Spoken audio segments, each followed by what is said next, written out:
Ha ha ha. Hi guys, so welcome to VLOGMAS Day 2, where we'll be talking about the step-by-step Canada permanent residence process through express entry for federal skilled workers. That's a mouthful, I know, but basically we're talking about the steps of getting permanent residence in Canada as a foreigner who has a bit of work experience. So if you haven't watched Day 1, please do so. On Day 1, we talked about checking your eligibility in applying to be a permanent resident. So you need to go back to that if you haven't watched it, so you can know more about how to do that. So today, the topic is about taking a language test. So, of course, without further ado, let's go to the site. Language requirements. Yeah, my spelling. Requirements for express entry. Okay. Back to our site. Yeah. So basically, for you to be eligible, you need to prove English and French ability. So those are the two languages that Canada looks at. So you need to take an approved language test. Let's check which ones are approved. So for English, there is CELPIP, which is basically Canadian English language proficiency that you have to take, which is general. They do not accept the general LS test for express entry. And then for IELTS, which is the most popular one, you need to take the general training option. Guys, they do not accept the academic option. They do not accept the one skill. They do not accept UKVI. You can say, oh, I was planning to go to the UK. My test is still valid. Still, they don't accept it. If you had an academic, maybe you're trying to go to school earlier, still they don't care. They don't accept it. If you have a general training that is expired, still they don't take it. So it should be within 2 years that you've taken this test. Then for French, there is TEF, Test d'Evaluation de Français. I'm not good at French, but yeah, you can understand if you speak French. And then we have TCF. Those are the two for each language that are accepted. Right. So in order, like we've discussed before when we were talking about eligibility, that for you to, it's all about the scores. This whole process is about being ranked vis-a-vis with other people who are also in the pool. So of course you need to study. You need to study. If you slack and say, oh, I have a degree in English, how hard could it be? Recently I saw a tweet by somebody who was saying, you don't really have to study for English. I mean, you guys have gone through school conversing in English, so there's literally no need. But this tests, let me Google how much. Google is my friend, guys. How much is IELTS test currently?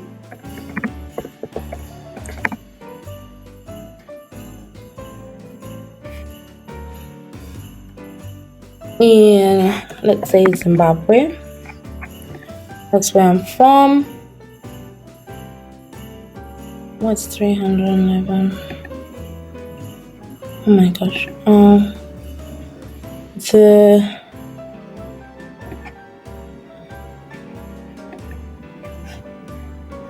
tests are the prizes are bamboozling me.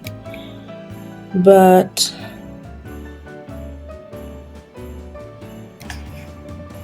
think this is 311 US dollars.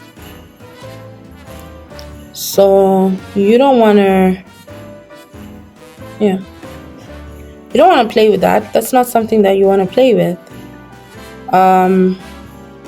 Yeah. So anywho, you need to study for this test, guys. It's not just by general knowledge or whatever. I'll tell you what happened in my test. I did study for it. I'm not gonna lie. I studied for it because I couldn't afford to fail. So I went on YouTube, and also I think British Council had its on built-in practice tests. So once you pay for it, they'll give you practice tests. I had past papers. There were many websites. I'm going to try to put the websites in this video that I used to help me study for that test. I was prepared because I was going to fly to another country to write the test. I was not leaving it to chance. And what happened, even though I had prepared for it, I couldn't figure out why I was more nervous in my speaking test. Like literally, my examiner just asked me how my journey to come to the test center was, and I froze. I couldn't, like, the same way I'm freezing up on my words on this video is the same way I froze up on my words that day. I couldn't find my D from my N. I'm trying to explain something that all they need to know in the speaking test is that you have the ability, you have your command in English. You can tell. They don't care about, they're going to ask you questions. They don't care about whether the answer is going to be right or wrong. Don't think about whether they're going to be angry that you have used a border instead of coming with a limousine. They don't care about your lifestyle. All they care about is that you know how to say what you want to say, and that the next person can understand you perfectly, and you know how to use the Queen's language very well, right? So I was too nervous, which tongue-tied me. Something that's actually happening today. It's crazy. But so my speaking test was lower. Lucky enough, my other segments had higher scores, so that kind of balanced it out. I didn't have to take another test. I had a total of a CLB 9, so at least that was good. So you do want to study. You do want to study for that test. You do want to study. You don't want to leave it to chance. So when it comes to CLB, that means that Canadian language benchmark. So everything is finally put into a Canadian language benchmark, where it is like, for example, your 9 in LTS will be something else and all that. So this is something to really think about. There are minimum levels for your ability. So the minimum level you need is CLB 9. And for French is NCLC 7. If you have less than a CLB 7, you have automatically failed. I had a CLB 9. I think the highest is a CLB 10. So I wasn't so bad. So that is for express entry, for federal skilled worker program. For Canadian experience class, you need CLB 7 for tier 0.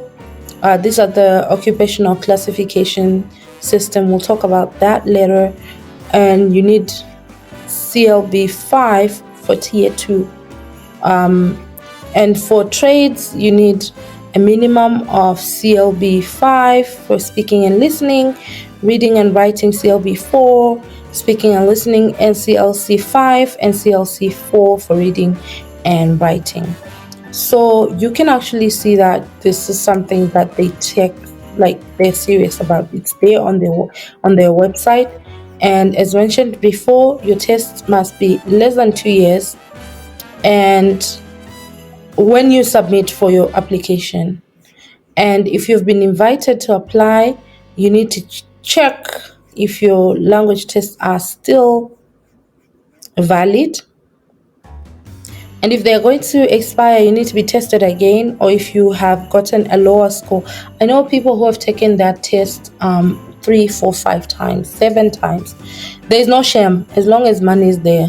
It's the long game, guys. You can't run away from it.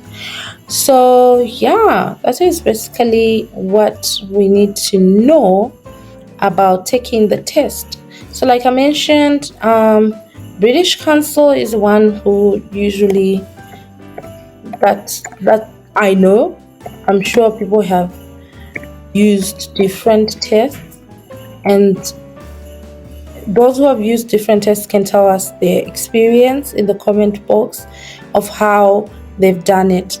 And they have all these preparations. They have the practice tests inside. So once you've booked, you know your date, I'd say you need to book earlier, because these days everybody's trying to leave, especially if you're Zimbabwean. Everybody is trying to leave that country, so you might not even find dates within the month that you want to write. I'd say 2 months prior, book that test. That gives you enough time to be motivated to start studying, because the way these tests are so expensive, it doesn't need you to be playing about them.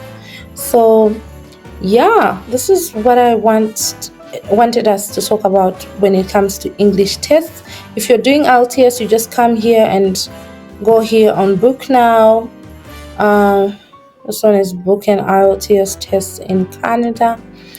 No, just go on Google, book and IELTS test. Let's say we are in Zimbabwe. I'm going to be saying Zimbabwe a lot because that's where I'm from and I'm repping my people. But if you're in Nigeria, if you're in India, just go do the same thing. Book IELTS testing wherever you are. And then go to British Council. It already has the country here. And let's click here and see. Accept all cookies. No wonder why I'm not losing weight. Try job 101.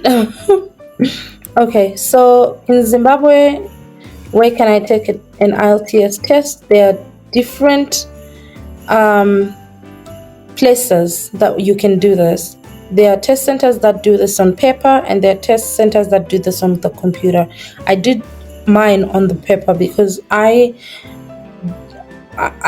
can't say I'm not good at computers, but like I wanted the paper. If you think you're good, that would help you, go for the paper. If you think you're good with computers, go with the computer. It's still the same. The only difference I think is that the computer one, the results come earlier, and the paper one, I think it was the results came after 14 days or something. But the computer one, I think a few days, then the results will be available. That's the pros and cons. Okay, yeah, so that 311 was actually USD. So let's say you want to do you see the locations. So this academic, leave it, you don't do academic. IELTS general training on your computer, they have 22 November. General training on paper, they have 25 November, and it's 311 USD, guys. If you want to go in with just your confidence of doing English paper 2 from grade 4, that's your own wahala. You continue. But if you're serious about your life, I would suggest that you start studying. So the reason why I actually recommend starting to do your tests first instead of going and doing your education credential is that you want that boost. Yeah, for me, after I took the test and I passed, I was like, okay, maybe I need to do this. So yeah, these are the test centers. There are different test centers. This one is Ariko Jesuit College University. It's in Mount Pleasant. You can take there. There are many centers according to where your proximity are. You can go there, and yeah. For this one, the speaking test is on a different date, so you might think about that when you're planning. And yeah, you book. this is how you take your language test, guys. So I think that's that for the language requirements. You just do the same for whichever other language requirements that you need. And then after that, our next topic tomorrow will be talking about the education credential assessment. And of course, thank you for watching. If you haven't subscribed, come on, be real. And yeah, let me know in the comment box if you're enjoying this style of vlogmas, and if you think there are some things that I should cover, or you should also tell me what's on your Christmas wish list, because Santa could be listening. So without further ado, see ya.